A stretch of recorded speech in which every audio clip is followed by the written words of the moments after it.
Hola, buenos días. Hoy vamos acabar lo que es la teoría de la unión PN con la unión Schottky.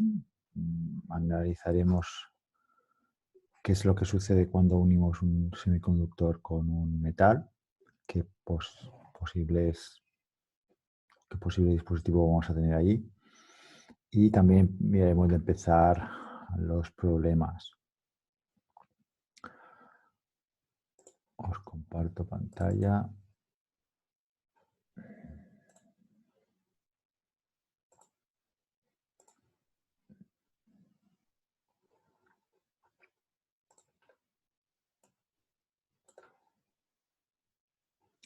Donde pues empezamos con esa unión metal-semiconductor. En este caso, la situación que tenemos es conocer qué va a pasar en caso de unión no de dos tipos distintos de semiconductores, tipo N y tipo P, como en el caso de la unión PN, sino que en este caso uno de los materiales es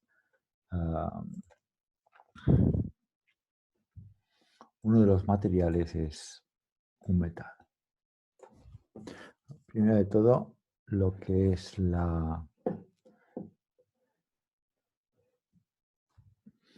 el diagrama de bandas de un metal es como sigue. Mucho más sencillo que el del semiconductor, puesto que solamente vamos a tener pues cero,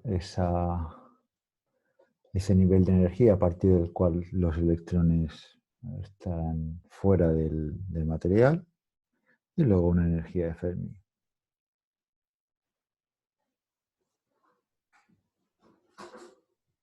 ¿Vale? De forma que justo por debajo de la energía de Fermi pues tenemos pues localizados todos los electrones de valencia y de conducción, ¿no? Valencia para abajo y conducción. Aquí el band gap no existe, no hay band gap. Se sobreponen. Tenemos, por lo tanto, una gran disponibilidad de portadores.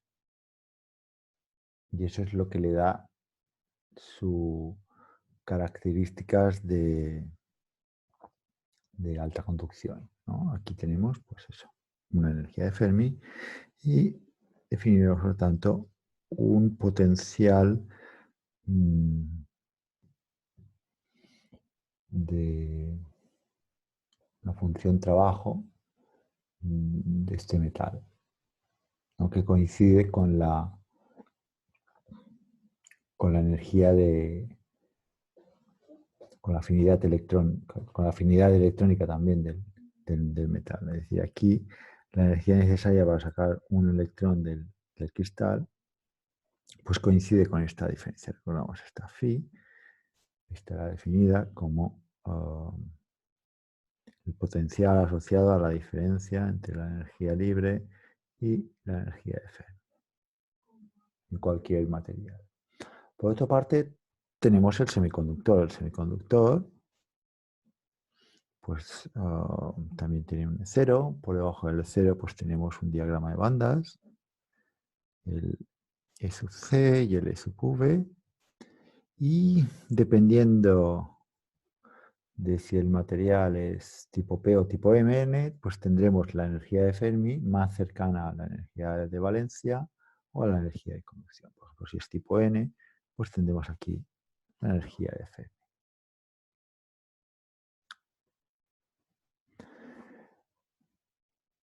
Para analizar un poco qué va a suceder en caso de que yo pues a este trozo de metal pues lo fusione con este semiconductor, ¿no? Vamos a juntarlo y la pregunta es ¿qué va a pasar? ¿Cómo va a quedar el diagrama de bandas? Pues puesto que el diagrama de bandas me va a dar una pista de lo que puede suceder con las corrientes en caso de polarización, ¿no? Es decir, luego esto lo juntamos, ¿no? Tendremos pues eso, la unión metal semiconductor, la cual luego pues está, evidentemente está interesado en saber qué pasa si conecto esto a una fuente.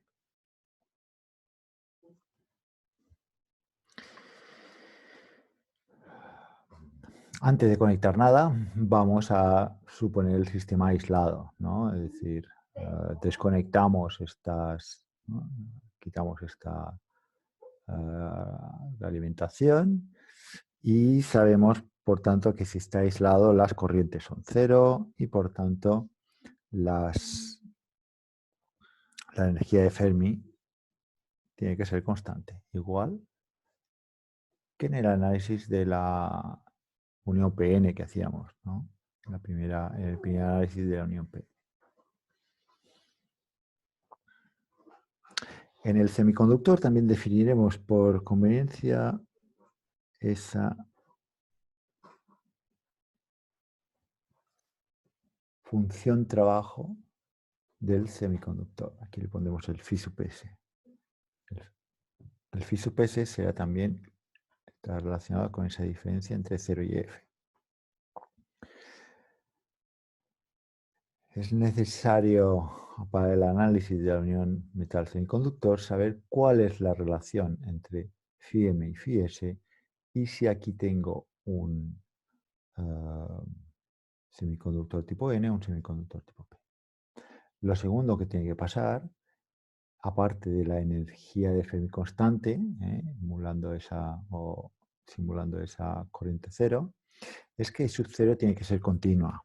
E sub 0, aquí, E sub 0 ha de ser continua en toda la estructura. Una vez que fusiono estos dos, pues tendré esa situación para la energía libre.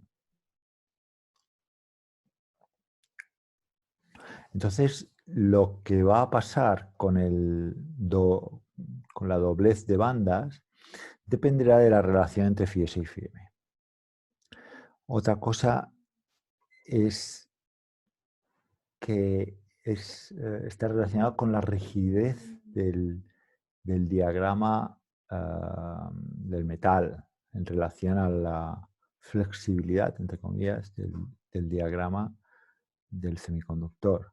Debido a que aquí hay una alta conductividad, los electrones rápidamente se distribuyen para anular cualquier campo eléctrico interno. Dentro del metal, si se crea una variación o una densidad de carga no nula en algún punto, pues eso rápidamente se redistribuye para que al final esa distribución asimétrica de electrones pues sea simétrica y por lo tanto tenga una situación de banda plana. Es decir, que aquí el campo eléctrico interno será prácticamente cero. Si hay campo eléctrico en el metal, en todo caso será justo en la interficie al salir de él. Ahí puede haber, ¿no? Pero dentro, en el interior del metal, el campo eléctrico es cero. Porque si hay campo eléctrico, entonces hay redistribución de cargas y esa redistribución de cargas al final hace, debido a al gran volumen, a la gran concentración de cargas dispuestas, pues lo que hacen es anular cualquier campo eléctrico interno, ¿no? Como una jaula de Faraday, pues algo similar. Por lo tanto, este diagrama es rígido, esto no podré modificar, no podré aquí doblar bandas como si hago aquí. Aquí puedo doblar bandas porque la insuficiencia de portadores de carga pues me lo permite, para decirlo de alguna forma. Entonces, la continuidad del E sub 0, en todo caso yo voy a forzar esto se quedará igual. En mi diagrama yo tengo E0 y F Pues ese se queda igual, hasta la interficie con el semiconductor. En el semiconductor pues tendremos continuidad con el F. ¿Por qué? Pues porque ya sabemos que tenemos una situación de corrientes nulas. Vamos a suponer que esto es un semiconductor, pues no sé, puede ser o N o P, vamos a suponer que es semiconductor tipo P.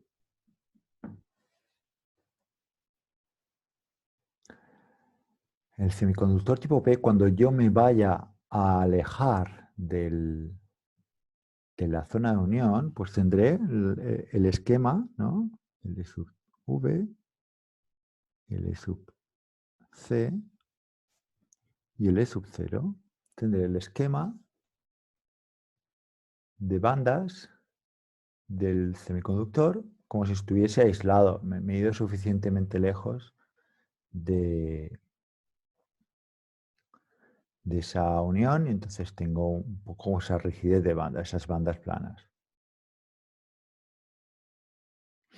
Pero puesto que aquí no necesariamente me va a coincidir este nivel con esto sería Q phi M y esto sería Q phi S. Pues tendré que doblar, en este caso, el de la derecha, porque recordamos que este es rígido, es decir, no puedo hacer así. Tendré que doblar esta banda hasta que coincida con esta. Vamos a doblarla. Y todas, recordad, todas van a estar dobladas a la vez. Entonces los campos eléctricos se forman los campos eléctricos se forman dentro del material semiconductor. Fijaros que aquí, si dibujo L sub pi, pues aquí era el semiconductor tipo P y aquí pues ya no es P, es intrínseco, incluso se invierte uh,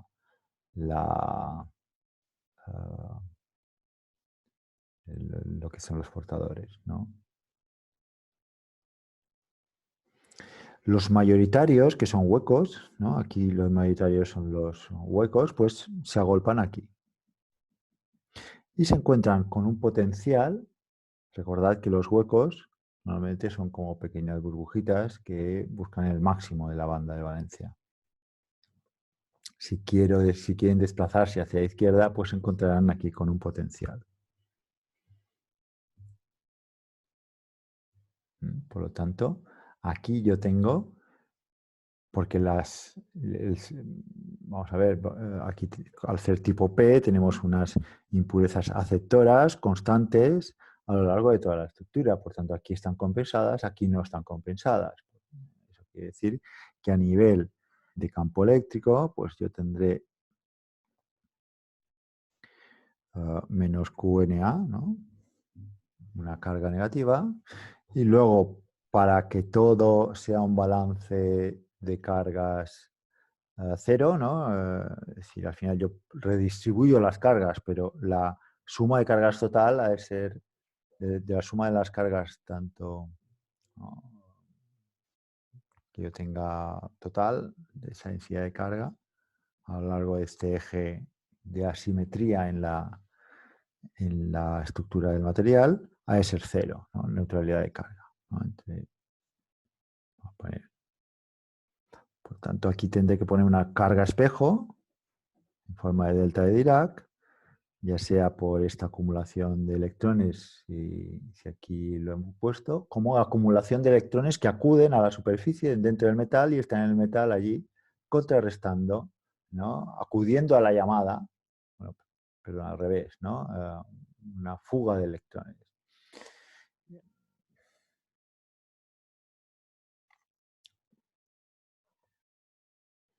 ¿No?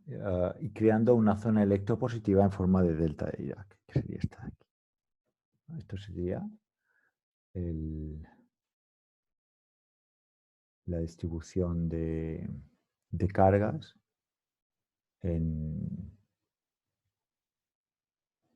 mi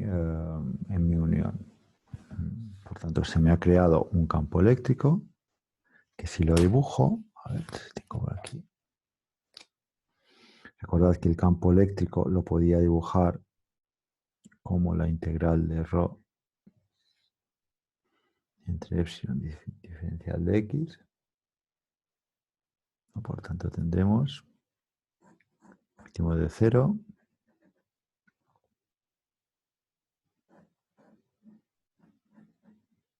¿no? Si no me he equivocado. Este es el campo eléctrico que es positivo, por tanto está mirando hacia la derecha.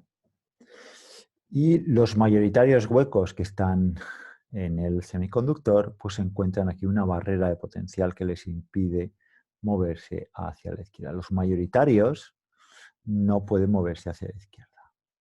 Mi potencial, ¿no? El potencial, ¿de acuerdo? Esto es menos integral de este campo eléctrico diferencial de X, ¿no?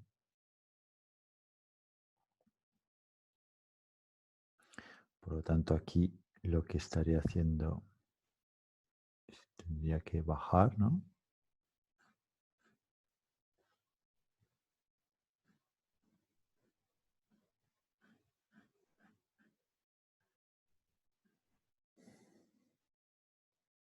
¿Vale? Esto sería un poco el potencial en función de X, con el offset que queráis, pero me indica un poco la presencia aquí de ese campo eléctrico. También puedo ver aquí ver el campo eléctrico, viendo que esto tiene una derivada de 0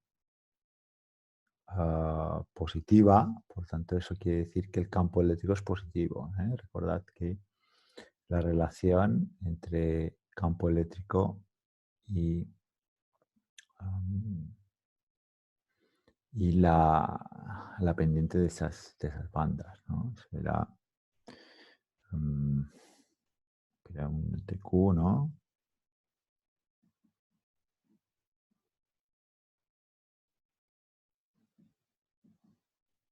¿No? El campo eléctrico es proporcional a esa derivada. Por tanto, aquí, tanto lo vemos aquí como en el análisis de las cargas, vemos ese campo eléctrico que es positivo y que hace de barrera de potencial que evita que los huecos se difundan y haya una corriente. Si yo aumento esta barrera de potencial y entonces evito más que las cargas positivas que tengo aquí salten ¿no? Es decir, si yo aumento este potencial, ¿cómo lo puedo aumentar? Con ahora sí, la tensión externa. Ahora sí le pongo la tensión externa, ¿vale? Si aumento la tensión a la izquierda, pues estaré sumando, ¿no? Estaré incrementando respecto a esto.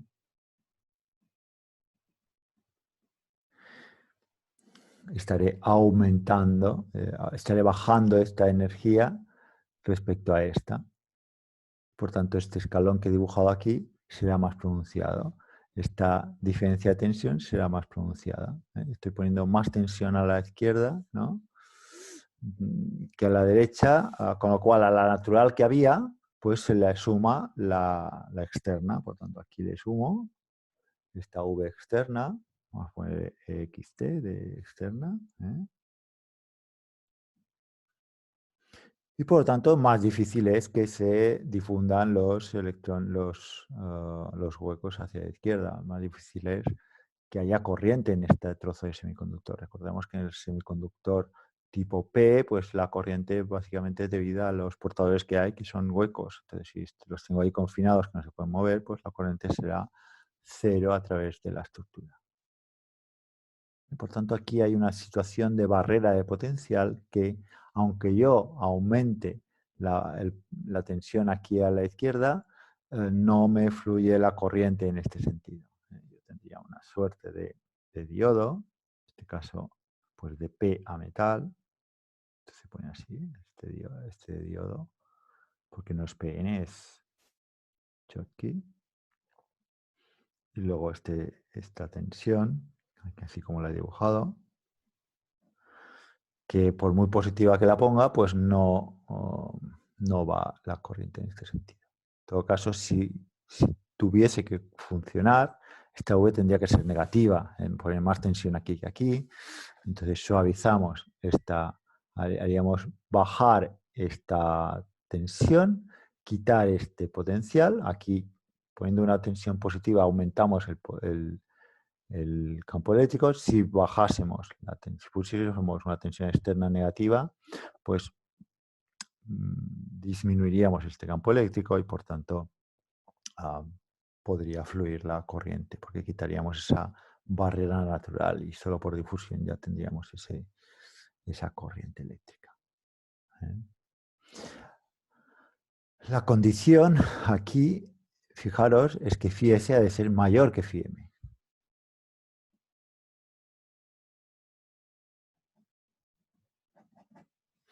En este caso tenemos una característica corriente-voltaje similar a la que teníamos con el diodo. La única diferencia es que se dispara un poco antes, a lo mejor 0,4, ¿no? 0,2, por ahí se empieza a disparar antes, no al 0,7. Pero es un diodo rectificador, la unión metal semiconductor, en donde phi s es mayor que phi m, presenta una barrera de potencial que similar a la que tenemos en la unión PN, que hace de rectificador. Es decir, la corriente puede fluir en un sentido, pero no en otro. Bueno, aquí tendría, si esta sube, pues a esto sería menos V, ¿no? Porque puede poner la potencial de la zona P respecto a este, que sería menos V. No podía decir, bueno, ¿y qué pasaría si tenemos la situación contraria, que phi S fuese menor que phi M? Pues en este caso, pues tenemos que redibujar, ¿no? Ahora tendremos phi S menor que phi M. ¿Cómo puede ser esto? Pues depende del material, es decir, si juntamos oro y silicio, pues no será lo mismo que si juntamos aluminio y carbono. Es decir, si cambiamos los materiales, se cambian la relación, la relación de band gaps entre ellos.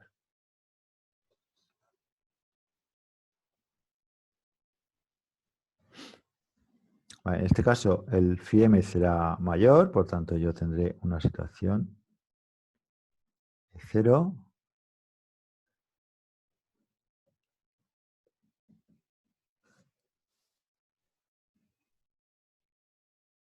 Y aquí tendré, yo que sé, EC,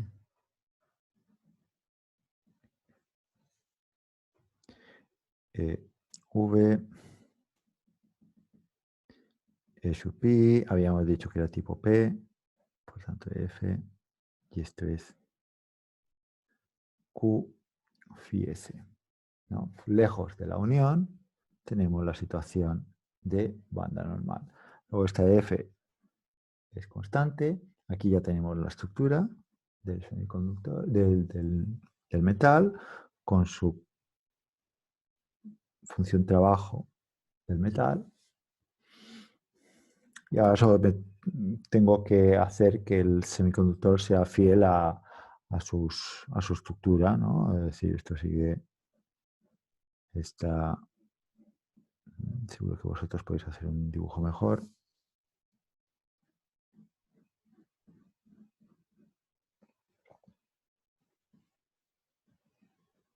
Fijaos que aquí no tenemos zona de vaciamiento. En el caso anterior, aquí tenemos zona de vaciamiento e impurezas no aceptadas. Perdón, impurezas aceptoras no compensadas. Aquí tenemos impurezas aceptoras que están compensadas y luego aquí sobrecompensadas, porque al acercarse la E sub F a la banda más a la banda de valencia, pues simplemente tenemos acumulación de huecos aquí, de mayoritarios, ¿no? Que aquí todos son mayoritarios. Por tanto, aquí no hay ningún impedimento para que para que la corriente fluya de un sitio para otro, dependiendo de la tensión que yo ponga. Esto es lo que se llama una unión ómnica. Una unión ómnica en donde la relación corriente-voltaje pues será, ¿no?, una cosa así. Vale, aquí no tenemos zonas de vaciamiento, zonas de alta resistividad. Lo que tenemos aquí es una acumulación de mayoritarios, pero nada más. Se adaptará la estructura a la diferencia de potencial que ponga en un sentido o en otro y esa corriente fluirá en el sentido que necesite, ¿no? Porque hay ese mar de portadores continuo por toda la estructura. Aquí no. Aquí hay un mar de portadores aquí a la derecha y aquí no hay. Aquí no hay nada. Es aislante, por lo tanto, si no hay portadores no fluye nada. Aquí no fluye la corriente en esta situación. Tengo que suavizar esto, tengo que subirlo porque externamente polarice el diodo en directa y entonces haga que haya una capa de portadores por todo para que yo pueda tener mi corriente. Aquí no. Aquí no tenemos esa zona de exclusión, por lo tanto, corriente en ambos lados, independientemente de la tensión que vaya a poner. Y eso se llama unión ómnica, que simplemente implica hay una resistencia, ¿no? Habrá una resistencia aquí, pero no hay rectificación. Y cuando digo rectificación me refiero a ese fenómeno según el cual pues, pasa la corriente en un sentido y en el otro la corriente es cero. Es decir, dependiendo de la relación entre estos potenciales, voy a tener o no una unión óhmica o una unión rectificadora. Espero que más o menos se haya entendido.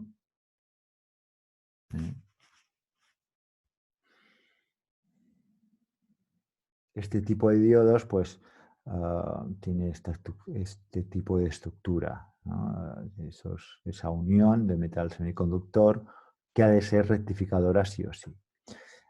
Si es tipo N en lugar de tipo P, ya tenéis la explicación de tipo P, la explicación de tipo N es esta. En este caso es distinto. Para que sea contacto rectificador, el phi m ha de ser mayor que el phi s.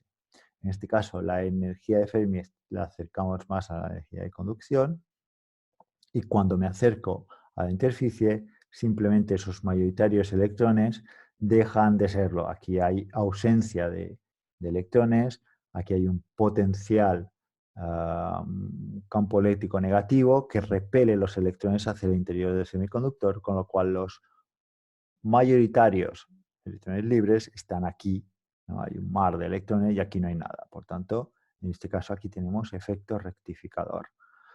Si aumentamos la tensión, porque si aumentamos esta caída de tensión, porque externamente forcemos más tensión a la derecha que no a la izquierda, subimos la tensión en la zona N en relación al metal, entonces incrementamos esta situación y sigue sin pasar corriente. Para que pase corriente, lo que tengo que hacer es poner más tensión en el metal que no en el semiconductor. En este caso, disminuiré el potencial que me mantiene confinados los mayoritarios electrones libres a la derecha, disminuiré esta caída de tensión y por tanto tendré esa, esa corriente, pero en caso de polarización correcta, que es más tensión en el metal que no en el semiconductor. Y eso solo se da en el caso en el cual phi m sea mayor que phi s, porque si es al contrario, entonces, y el semiconductor es tipo N, si es al contrario, entonces no tenemos una unión rectificadora, sino que tenemos una unión óhmica. Por tanto, para tener unión rectificadora, esta relación de función trabajo y semiconductor tipo N, o la relación de función-trabajo contraria, pero semiconductor tipo P, como hemos visto, y en el contacto óhmico, pues lo contrario. Esto sería el diagrama de bandas de un contacto óhmico de un semiconductor tipo E. Yo os he dibujado el diagrama de un contacto óhmico de una unión de metal semiconductor tipo P, ¿no? En donde en este caso teníamos que φm era mayor que φs. Para el caso del semiconductor tipo N, φm ha de ser menor que φs para que sea contacto óhmico, ¿no? Y y mencionar eso, ¿no? Que esa corriente, esa característica corriente-voltaje es similar a la de la unión PN, solo que se dispara antes, ¿no? Se dispara a 0,4 voltios. Vale.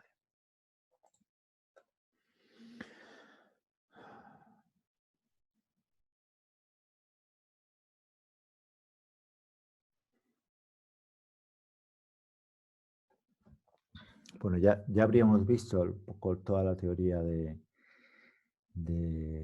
semiconductor de la unión PN que quería dar. Vamos un poco a ver 4 ejemplos de análisis de circuitos con diodos.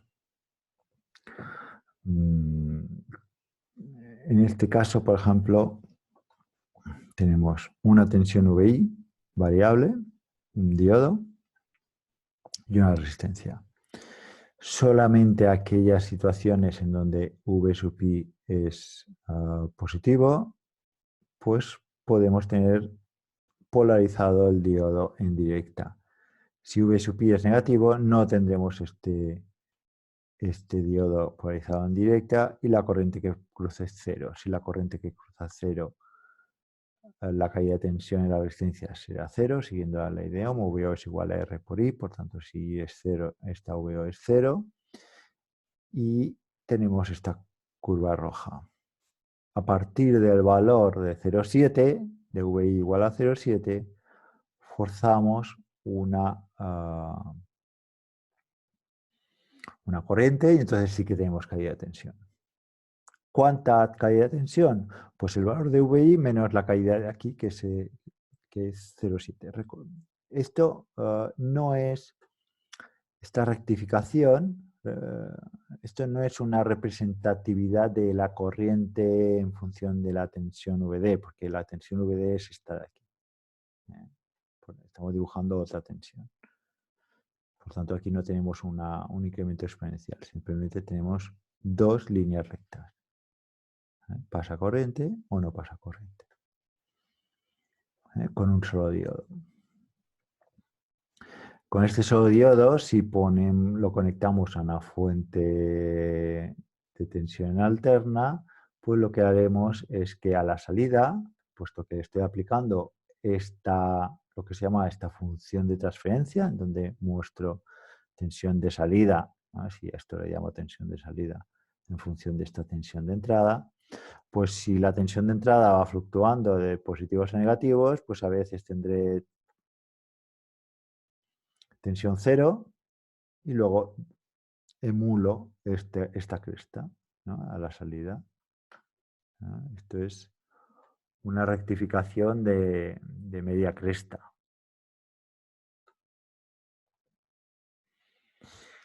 Con dos diodos y juntando o con lo que se llama un puente de diodos, dependiendo de la estructura del transformador, ¿no? Esto aquí tengo un transformador, tiene neutro, no tiene neutro.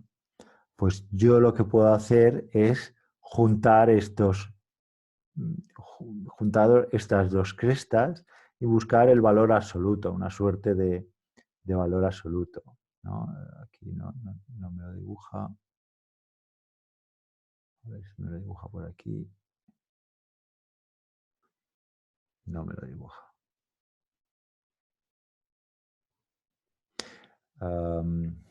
Este tratamiento de la onda de entrada con diodos o con puente de diodos lo que hace es transformar una señal de entrada senoidal en una señal que es similar al valor absoluto de esa, de esa tensión de entrada.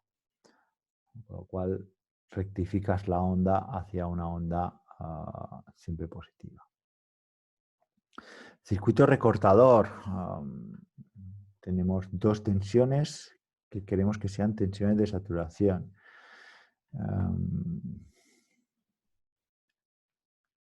De forma que cuando uno de los diodos se activa, lo hará porque la tensión de entrada sea o demasiado grande o demasiado pequeña, o demasiado negativa, o demasiado positiva o demasiado negativa. Si es una tensión cercana al cero, ninguno de estos diodos va a operar y aquí lo que tengo es un divisor de tensión. Estas dos ramas es como si no existiesen y en VO tendría lo que se llama un divisor de tensión, que recordaréis de teoría de circuitos, pero yo lo recuerdo aquí rápidamente. Yo tengo una tensión que se aplica a varias resistencias, por ejemplo a dos, que han de estar en serie, R1 y R2. La caída de tensión, por ejemplo aquí, en V2, es una fracción de la tensión total que se pone en toda la ristra, una fracción en donde esa fracción, en el numerador pongo la resistencia en donde quiero mirar la caída de tensión y en el denominador pongo la suma de resistencias que tenga en serie. Si tuviese, por ejemplo, que sé, 4, 1, 2, 3, 4, R, R, R, R, 1, 2, 3, 4, V. Yo que sé, quisiera mirar la tensión, la caída de tensión en esta resistencia en particular, pues es una fracción de la tensión que tengo, que quiero dividir entre mi ristra de resistencia. En el numerador pongo la resistencia en donde quiero mirar esa tensión y abajo pues la suma de resistencias. 1, 2, 3, 4. Esto es divisor de tensión. Por lo tanto, aquí, si estas dos fuentes, si estas dos diodos no me funcionan, no pasa corriente, toda la corriente fluye en este sentido, pues yo tengo un divisor de tensión. VO será, aquí, aquí hay una errata, esto es VI. VO será VI por R dividido por RI más R, ¿no? Que es esto de aquí. Esto es el divisor de tensión. ¿Y qué es esta línea recta de aquí? En el momento en que un diodo se activa, pues limita la tensión aquí. ¿A cuál valor? Pues V1 menos gamma, más gamma, más V gamma, que sería 0,7. ¿Que se activa este diodo de aquí? Pues V2 menos V gamma. Será la caída de tensión total. Más, pues cogemos este circuito y la tensión de entrada fluctúa, es senoidal. Esta es la función de transferencia, pues lo que hace es recortar.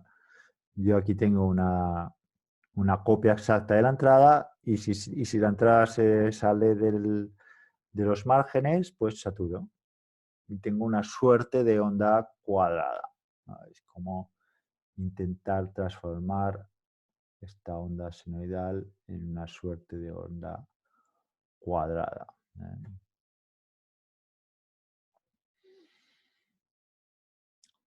Más circuitos típicos con diodos.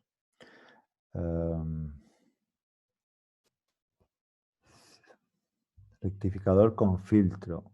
Vamos a ver. Si esto es un capacitor. El capacitor, pues, como sabéis, pues es un acumulador de carga. Yo puedo aquí acumular carga eléctrica. Cuanta más carga eléctrica tenga aquí a la derecha, mayor tensión tendré en mi capacitor, ¿no? Tenemos un capacitor, pues la carga almacenada es C por V, de toda la vida, donde V es, ¿no?, la tensión en el capacitor, es la que tengamos aquí.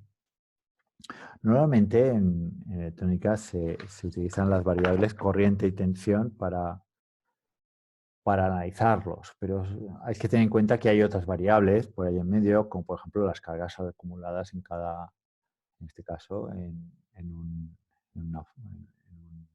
capacitor, ¿no? Que también es podría ser una magnitud con la cual analizar el circuito. Si lo que tengo es un diodo,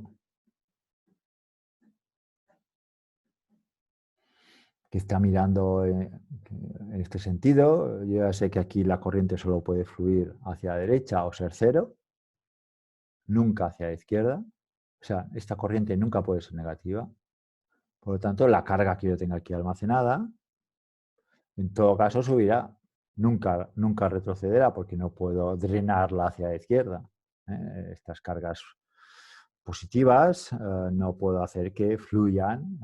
Recordad que la corriente eléctrica se marca como el flujo neto de carga positiva, sea luego carga positiva o carga negativa la que se desplace, ¿no? Pero esta es la convención. Entonces, en el caso de este circuito de aquí, ¿no?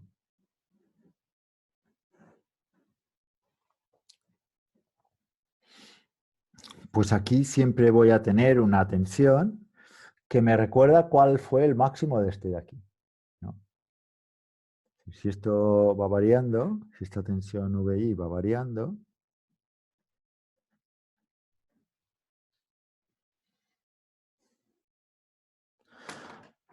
pues yo aquí tendré una tensión, imaginemos que empezamos a una tensión cero.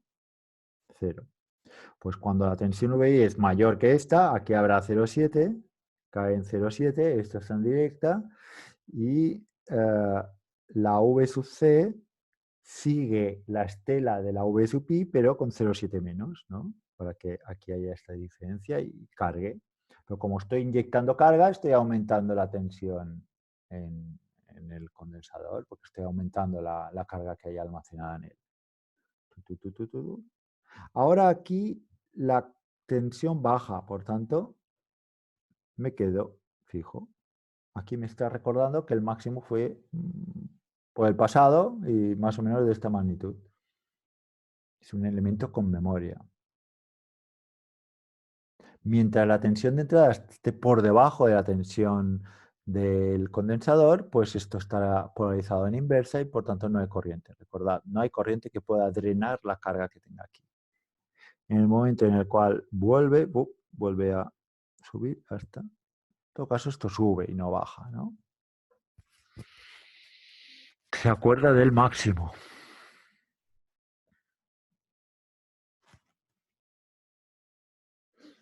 Y esto se puede utilizar como una suerte de conversor de alterna a continua, muy primario.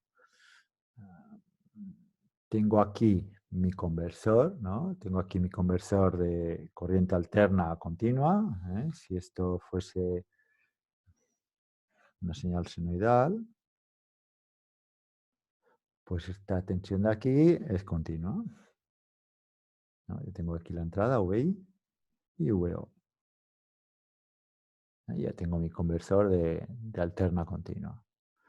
¿Para qué me sirve un conversor de alterna continua? Pues porque esto lo de conectar como si fuese una pila, ¿no? a mi dispositivo, yo que sé, a un juguete, a cualquier carga que yo tenga aquí y que necesite de una fuente de tensión constante. Lo conecto, claro, lo quiero utilizar.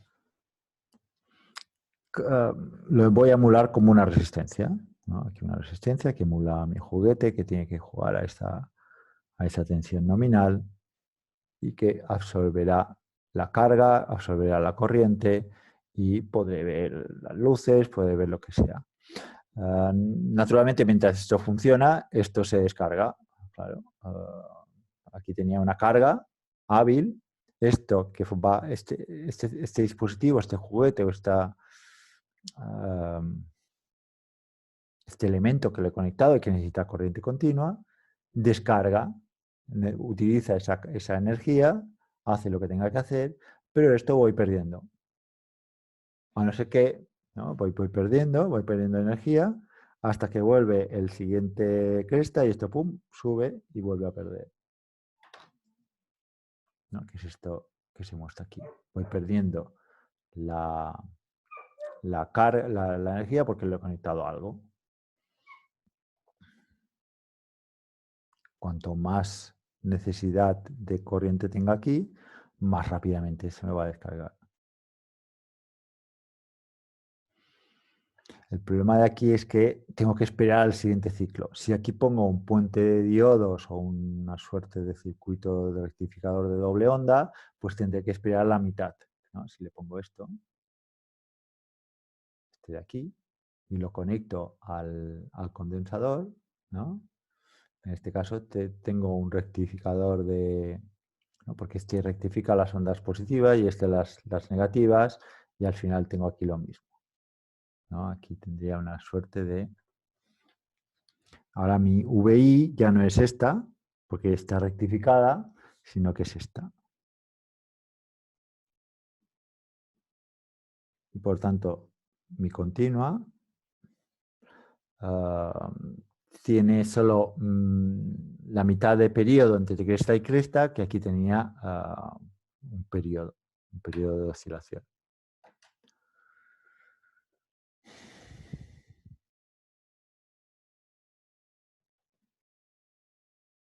¿Preguntas?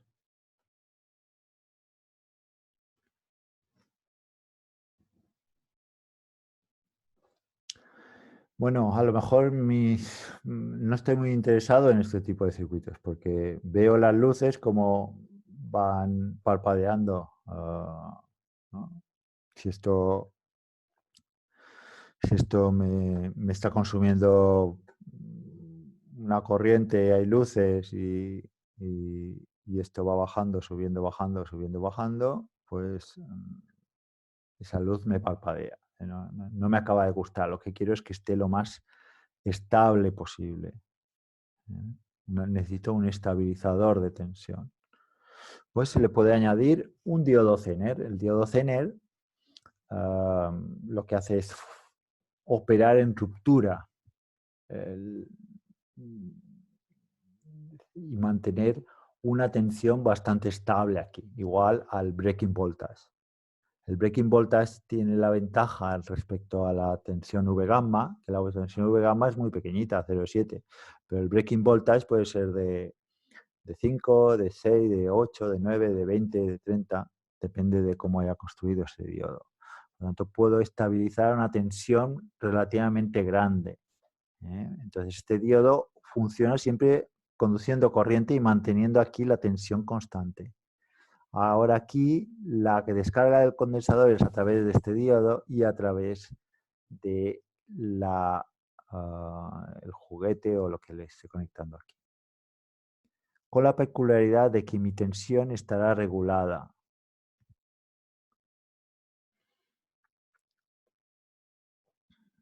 Esto tendrá su demanda en energía y simplemente en un momento dado dejará de funcionar de forma abrupta. No dejará de funcionar de forma gradual, sino que tendrás una tensión constante y simplemente cuando aquí no haya carga suficiente para mantener el breaking voltage del diodo Zener, pues pum, caerá, ya no habrá, no, empezará a caer.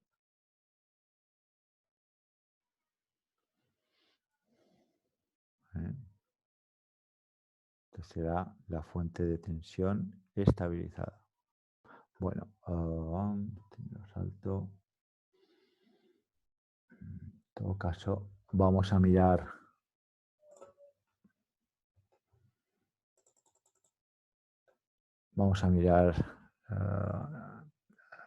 la primera hoja de problemas de la unión PN. Ahora, primer ejercicio. Bueno, tenemos una unión PNA bruta de silicio y me da una serie de valores de impurezas. En la zona P, impurezas aceptoras, en la zona N, impurezas donadoras, temperatura ambiente, ya sabemos que eso implica impurezas ionizadas en ambas partes. Me dice, calcula el potencial de Fermi en el lado N y el lado P.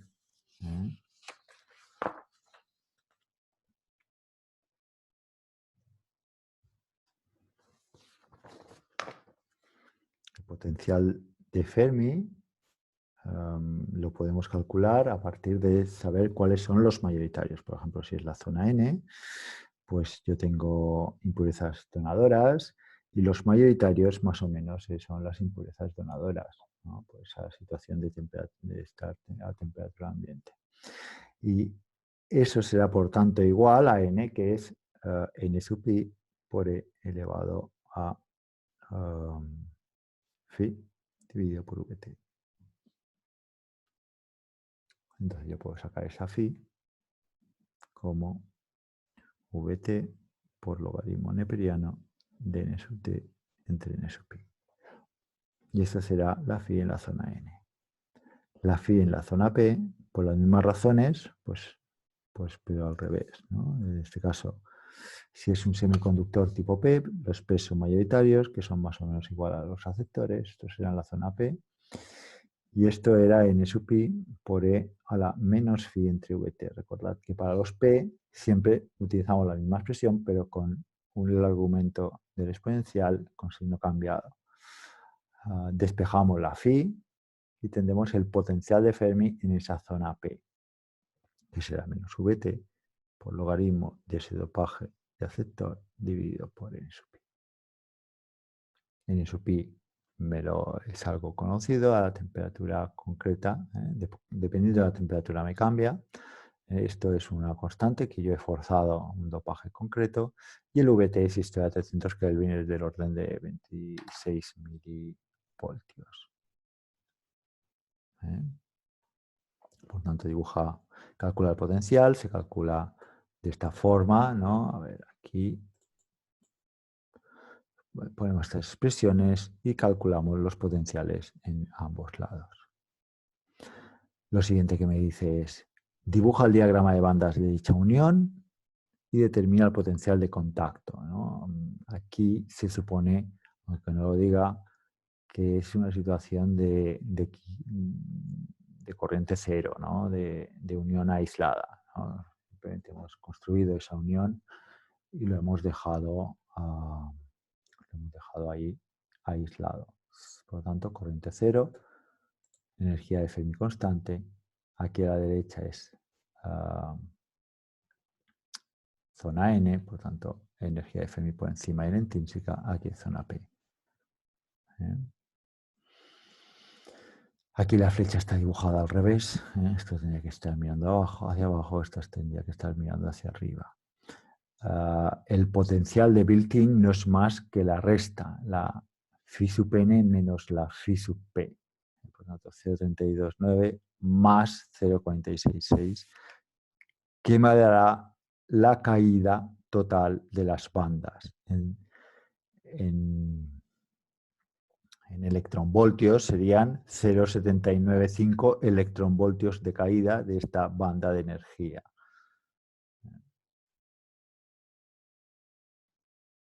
Vale.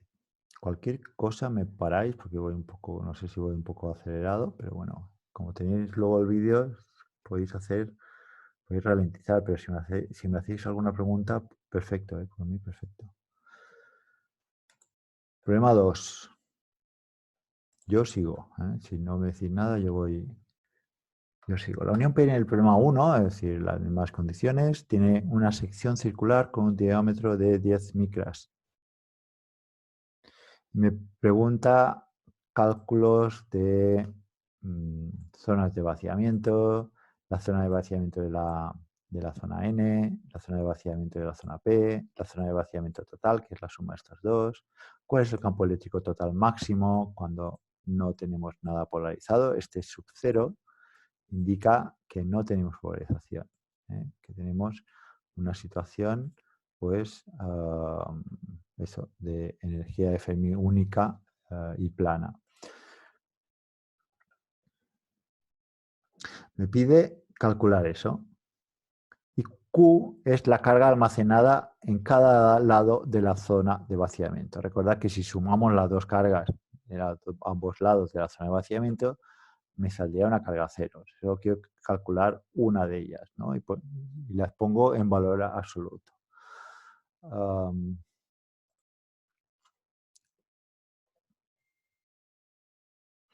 Bueno, para el cálculo de las zonas de vaciamiento, me remito a lo que estuvimos viendo en teoría.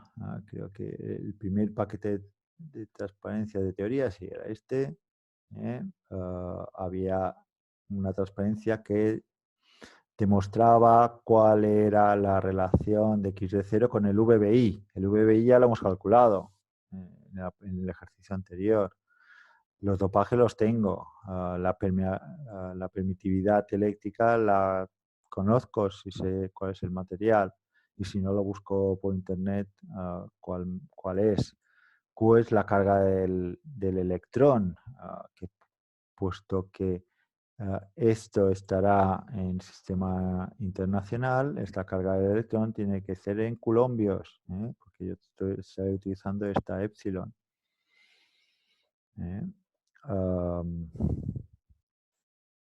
Pues nada, lo aplico, el X de 0 lo aplicamos, 0,45 micras.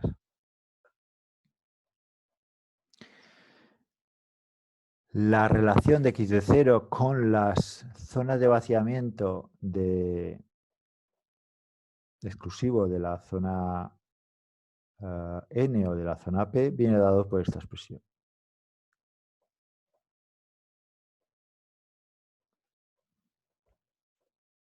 ¿Vale? Con lo cual, en este caso, la mayor zona corresponde al menos dopado normalmente. En este caso, el menos dopado es el N. Eso quiere decir que prácticamente toda la zona de vaciamiento recae en la zona N. 0,45 micras, 0,45 micras. Y la zona P hay muy poca zona de vaciamiento. Es decir, aquella unión asimétrica, ¿no? Aquí yo podía poner un P más N. Esto es una unión, lo que se suele decir P más N, donde hay más dopaje en la zona P que no en la zona N. En este caso, la densidad de carga es asimétrica. Aquí yo tengo pues una zona de vaciamiento igual a QND y luego